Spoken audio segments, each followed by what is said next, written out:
Salam, hər vaxtınız xeyir. Ərəb dilinin açarı Miftahul Ərəbiyyə verilişində sizləri xoş gördük. Assalamu alaykum, əhlan və səhlan bikum fi bərnamic Miftahul Ərəbiyyə. Bugünkü verilişimizdə Səudiyyə Ərəbistanında həkimlik fəaliyyəti, beynəlxalq tibbi təcrübə və ərəb dilinin peşə həyatındakı əhəmiyyətindən danışacağıq. Bugün biz studiyamıza bu haqda danışmaq üçün dəyərli qonaq dəvət etmişik. Studiyamızın dəyərli qonağı uzun illər Səudiyyə Ərəbistanında həkim kimi fəaliyyət göstərmiş mama ginekoloq Ulduz Əfəndiyevadır. Ərəbistanda uzun müddət işləməyiniz sizə hansı imkanları qazandırdı? Səudiyyə Ərəbistanında hansı xəstəxanalarda işlədiniz? Səudiyyə Ərəbistanına həkim kimi getmək imkanını necə əldə etdiniz? Sizi ən çox nə təəccübləndirdi? Orada uyğunlaşmaq sizə çətin olmadı? Orada xəstələr həkimi doğrudan da inandıqları bir insan kimi qəbul edirlər. Həkimin biliyinə hörmət edirlər. Həkimə çox ülvi bir məxluq kimi baxırlar. Bundan başqa öz hüquqlarını da çox gözəl bilirlər.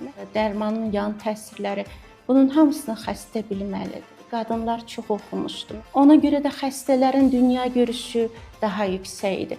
Bunlar hamısı mənə danışıq ərəb dilini öyrənməyimə kömək elədi. Ərəbcəni öyrəndim, türkcəni, ingiliscəni ana dilim kimi öyrəndim. Dünyanı gəzdim. 2006-cı ildə İrlandiyanın Dublin şəhərində diploma imtahanından keçdim qadın sağlığı üzrə. Böyük uzman vəzifəsində çalışmağa başladım. 2007-ci ildə Ciddə şəhərinin ən böyük özəl xəstəxanası olan International Medical Center-də işləməyə başladım.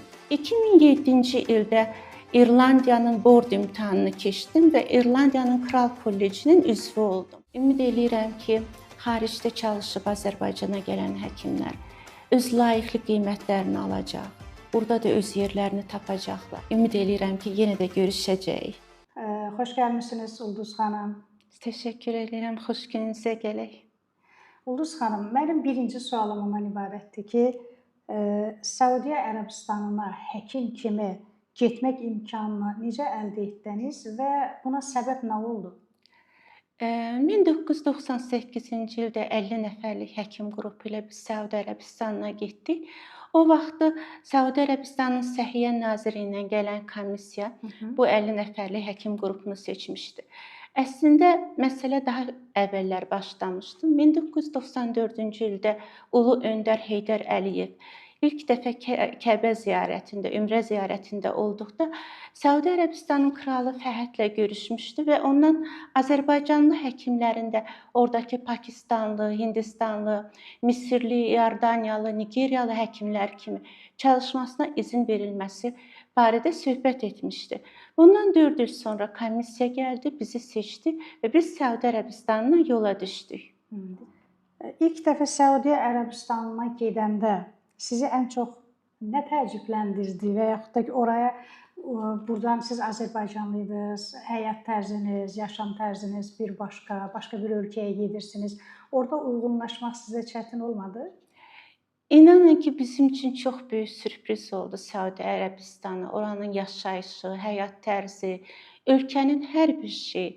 Çünki biz getdikdə düşünürdük ki, geridə qalmış səhra dövlətinə gedirik. Amma ora getdikdə neftin sayəsində çox böyük texnologilər eləmiş, çox böyük tikintilər aparmış, öz vətəndaşlarını xaricdə oxutmuş, vətəndaşları üçün gözəl xəstəxanalar, məktəblər, universitetlər açmış bir dövlətlə qarşılaşdıq. Təbii ki, biz getdiyimiz vaxt Səudiyyə Ərəbistanında hələ bugünkü gündə baş verən açılım yoxdur. Qadınlar, kişilər olmadan bayıra çıxa bilmirdilər, səyahət edə bilmirdilər. Hətta oxumağa xaricə gedən qadınlar belə kişi məhrəm olmadan gedə bilmirdilər. Amma yenə də xəstəxanalarda xaricdə oxumuş, Amerikanın, Avropanın ən gözəl universitetlərində oxumuş qadınlar vardı. Ondan sonra Səudilərin özləri var idi və dünyanın hər yerindən gəlmiş çox məşhur həkimlər var idi. Yəni oradakı xəstəxanaları görəndə inanın ki, biz şoka düşdük. Çünki ən müasir texnologiyalar, ən axırıncı proseduralar, ən gözəl əməliyyatlar aparılırdı. Yəni bizim gözlədiyimizdən daha yüksək bir səviyyədə dövlətlə, səhiyyə sistemi ilə qarşılaşdıq. Deməli, orada bütün ölkələrdən gələn həkimlərlə birgə çalışmısınız? Bəli, 2000 ilində Səudiyyə Ərəbistanı saudilizasiya, yəni hər işdə saudiləri gəlmələrlə əvəz eləmək proqramı başlatdı, amma bu proses uzun müddət sürdü. Məsələn, bir neçə il bundan qabaq xaricdən diş həkimlərinin gətirilməsini dayandırdılar. Səudiyyənin özünün yetəri qədəri diş həkimi oldu. İndi başqa sahələrdə də onu etməyə çalışırlar, amma biz getdiyimiz dövrdə olduqca çox xarici həkimlər vardı və bunların çoxusu da ərəb ölkələrindən gəlməmişdi. Yəni ərəb ölkələrindən ən çox Misirdən və Sudandan həkimlər vardı. Bundan başqa Nigeriyadan, Cənubi Afrika Respublikasından, Pakistandan, Hindistandan, İordaniyadan çoxlu həkim vardı. Deməli, orada o vaxt qadınları hələ oxutmurdular. Mən belə başa düşdüm ki, ehtiyac olub ki, xaricdən həkimlər gəlsin, onların ölkəsində işləsin. Biz getdiyimiz dövrdə orada həkimlik 3 pillə olur. Rezidentlər olur, ondan sonra uzmanlar olur və konsaltant deyilən ən yüksək həkim dərəcəsi var. Məsələn, konsaltantların böyük əksəriyyəti kişilərdir. Hətta mama ginekologiyada kişilərdir. Uzmanlar yeni qadınlar yetişməyə başlamışdı və o zaman xaricdə oxuyan qadınların sayı az idi. Bəlkə də buna görə xaricdən həkim, həm də mama ginekoloqların gəlməsi ehtiyacı vardı. Mən qadın həkimi istəyirəm, yaxud mən kişi həkimi istəmirəm. Çox az eşitdim bu orada olduğum 26 il ərzində. Çünki mən belə başa düşdüm ki, onlar öz həyatlarını riskə atmadılar. Bilirsiniz, Səudiyyə Ərəbistanında xəstənin səviyyəsi çox fərqlidir. Yəni biz buradan baxdıqda orada yəqin ki, avam, cahil, yenilikdən qorxan adamlar olduqlarını düşünürük xəstələrin, amma elə deyil. Orada xəstələr, bilirsiniz, texnologiyalar olduqca çoxdur. Texnologiyalar əlçatandır, internet çox sürətlidir. Məsələn, hardasa 5 il bundan qabaq 5G-yə keçmişlər. İnternet ucuzdur. Ona görə xəstələrin hər şey haqqında məlumatı var. Yəni xəstə həkimin yanına gəldikdə xəstənin əlində böyük bir listə olur. Xəstə araşdırma eləyir internetdə. Yeni müalicə üsullarını, proseduraları, əməliyyatları hamısını yazır və gətirir. Bəzən xəstələr sual verir, onların verdiyi sual ya onların istədiyi şey hələ tədqiqat səviyyəsində olan, icazəsi alınmamış, hələ geniş olaraq yayılmamış üsullardır. Ona görə də xəstələrin o səviyyəsinə yetişmək üçün bizim özümüzdə internetdə gəzinirdik, baxırdıq. Yeni hələ çıxmamış müalicələrə baxırdıq ki, xəstə bunu soruşa bilər. Mən aşağıda o barədə sual verəcəm. Ulduz xanım, Səudiyyə Ərəbistanında hansı xəstəxanalarda işlədiniz və bu müddət ərzində hansı peşəkar nailiyyətləri qazandınız? Mən Səudiyyə Ərəbistanında Ciddə şəhərində işləyən yeganə Azərbaycanlı həkimdim. Yəqin ki, bunun səbəbi mənim ora rezident kimi getməmdir. Bundan qabaq mən Azərbaycanda 10 il həkim ginekoloq işləmişdim. Ciddə şəhərində 2000-ci ilə qədər rezident kimi işlədim. İşlədiyim xəstəxana Ciddənin ən böyük təlim xəstəxanası, tədris xəstəxanası idi. King Abdüləziz University'nin bazası idi. King Abdüləziz Hospital, Oncology Center və dializ mərkəzi hamısı bir yerdə idi. 400 çarpayılıq bir xəstəxana idi. 2000-ci ildə mən Ərəb Həkimləri Birliyinin board imtahanını keçdim. Bu həm də lisenziya imtahanı, yəni sizə bütün Ərəb Birliyi ölkələrində çalışmaq icazəsi verən bir imtahandır. Bu imtahandan sonra mənim vəzifəm yüksəldi və mən orada kiçik mütəxəssis, kiçik uzman yaxud registrar ingilis dilində o vəzifədə işləməyə başladım. 2006-cı ildə İrlandiyanın Dublin şəhərində diploma imtahanından keçdim qadın sağlığı üzrə. Bundan sonra senior registrar yaxud böyük uzman vəzifəsində çalışmağa başladım. 2007-ci ildə Ciddə şəhərinin ən böyük özəl xəstəxanası olan Amerikanın Mayo Klinikinin Səudiyyə Ərəbistanı şöbəsində International Medical Centerdə işləməyə başladım. 2007-ci ildə İrlandiyanın board imtahanını keçdim və İrlandiyanın Kral Kollecinin üzvü oldum. 2017-ci ildə Amerika Birləşmiş Ştatlarında Walden Universitetində 2 il yarımlıq səhiyyənin təşkili üzrə masterimi başa vurdum. 2022-ci ildə plastik ginekologiya və seksologiya üzrə diplom aldım və Plastik Ginekologiya Cəmiyyətinin üzvü oldum. Orada çalışdığım müddətdə bütün ginekoloji və mamalıq proseduralarını, əməliyyatlarını öyrəndim və onları elədim. Yəni hardasa 1000-dən çox keysər əməliyyatı etmişəm. Çünki orada bunların bilirsiniz də uçot aparılır. Bundan başqa bütün ginekoloji əməliyyat, onkoloji ginekoloji əməliyyatları edirəm. Orada 6 aydan çox onkologiyada, ginekoloji onkologiyada təcrübədə oldum.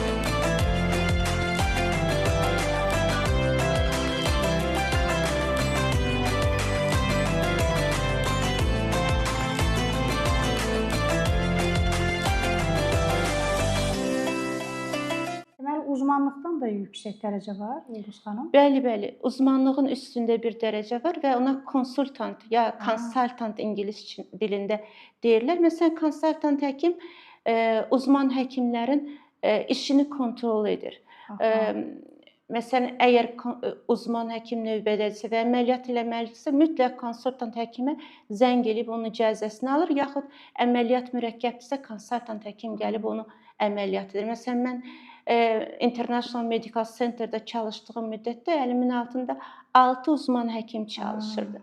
Bundan başqa mən 24 il rezident hazırlama proqramında iştirak etmişəm. Ümumiyyətlə mənim İrlandiyadan aldığım Kral Kollecinin dərəcəsi mənə tibb universitetində dərs demək haqqı da verir.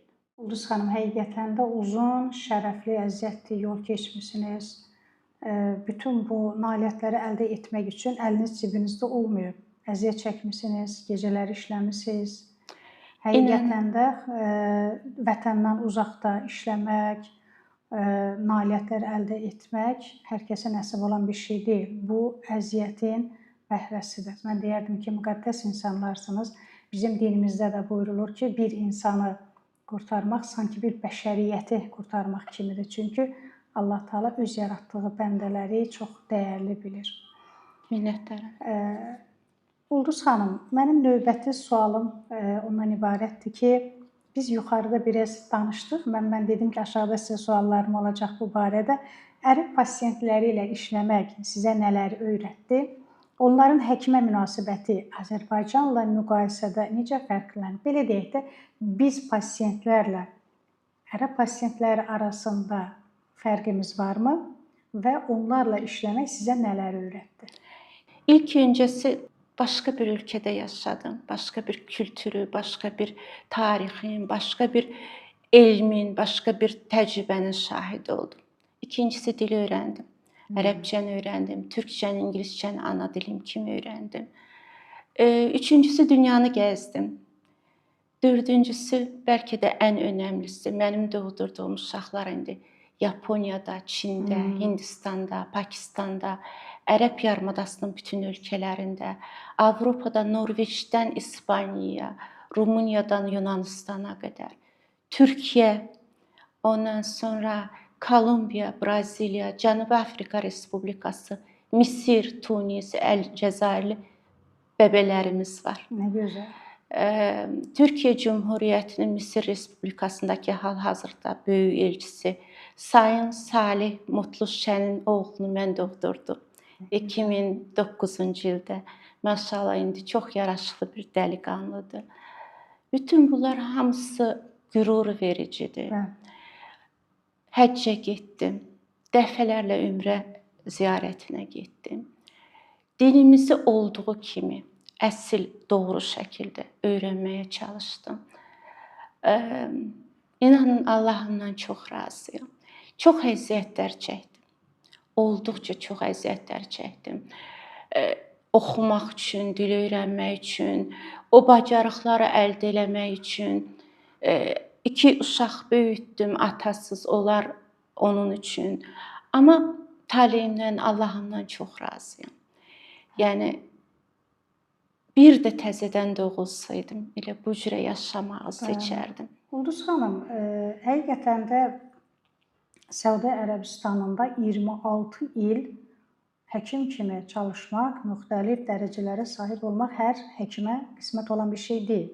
Siz həqiqətən də bizim xalqımız üçün bir tapıntısınız, mən belə deyərdim. Çünki ömrünüzün yarısı gedib. Azərbaycanı təmsil etmisiniz, öyrənmisiniz, nə qədər insanlarla işləmisiniz, sizin nə qədər qadınlarla dostluğunuz var, o qadınları dünyaya gətirdiyi uşaqlarınız var, belə deyək.